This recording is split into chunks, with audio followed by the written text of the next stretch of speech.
Sarah's lifetime, the span of Sarah's life, came to 127 years. Sarah died in Kiryat Arba, now Hebron, in the land of Canaan, and Abraham proceeded to mourn for Sarah and to bewail her.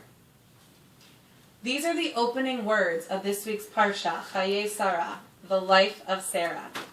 Why then, in a portion entitled The Life of Sarah, does the Torah portion begin with her death?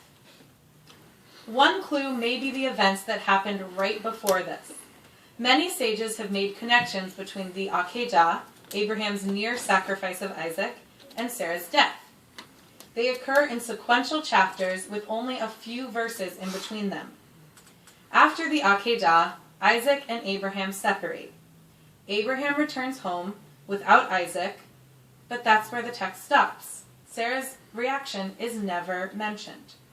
Her death is the next time she's actually spoken about in the narrative at all.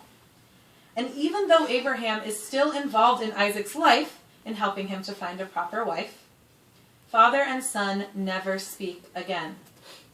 This lack of information has led many commentators to hypothesize that Sarah died of grief and shock. Did she know that Abraham had stopped himself? Did she assume that Isaac was dead?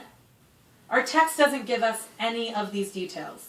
It just says Abraham returned alone from Mount Moriah and Sarah dies before Isaac is seen again.